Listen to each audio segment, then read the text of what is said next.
Crime shows dominate primetime television.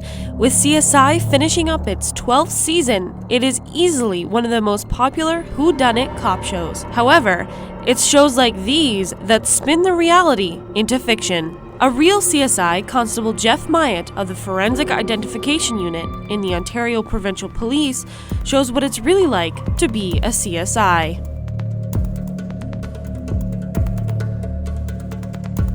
Meticulous, scientific, and independent, only a handful of forensic investigators cover 5 counties in southern Ontario. Constable Myatt has been an investigator for 11 years. I started policing back in 1994, and I came full-time into forensics in 2001. Most people have to be an officer first before considering a life in the field. But this hard work isn't cut out for everyone and comes with unique challenges. Working in the Ontario Provincial Police, or we're mostly a rural agency, so we have a large geographic area to cover. So that offers challenges in itself, from if you have a homicide or even any kind of case involving evidence outside, you have to deal with, I have a time to get there. In this different cities, your response time can be 15 minutes, half an hour, even an hour, depending on traffic. Mine can be 2.5, 3 hours before I get to a crime scene. So if it's snowing or if it's really warm out, evidence can be lost. So you're always thinking of how to protect that. Hollywood has exaggerated the reality of forensics, changing real life's meticulous work into quick, punchy, action-filled crime solving into a single episode. CSI, although is based in reality, they take reality and bring it 5 steps forward to a technology that doesn't exist, or if it exists in a small amount, they exaggerate it to the nth degree.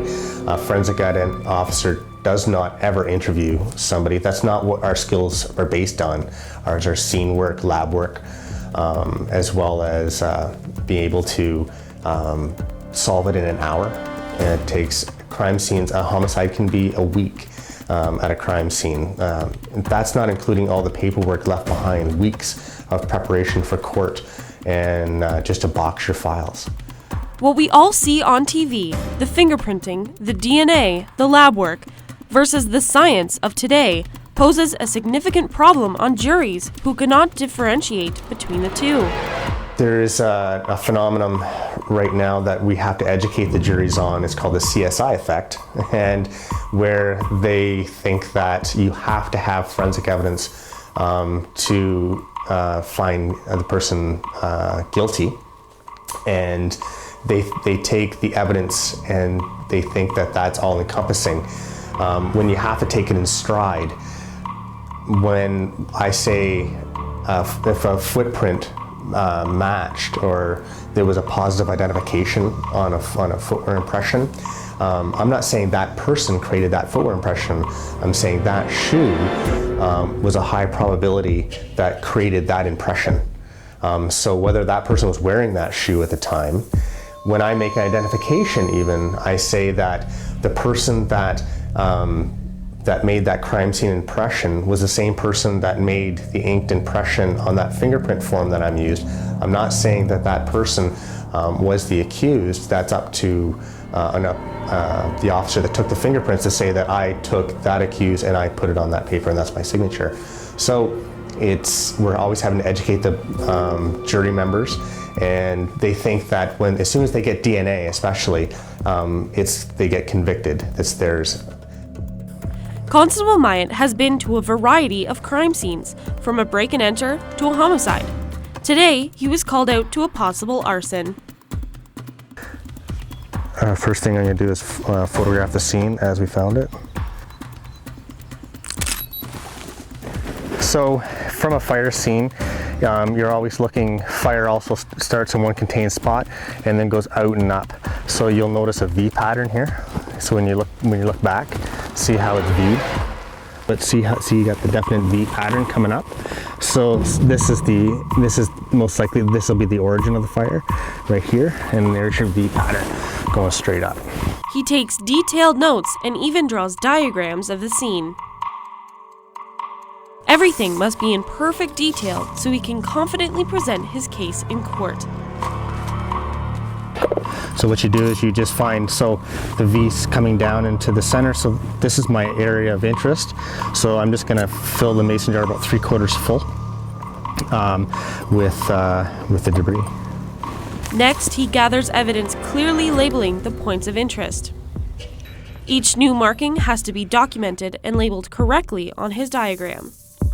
During this, he picks up a strong odor of gasoline. Last is a search for fingerprints using black powder and a brush.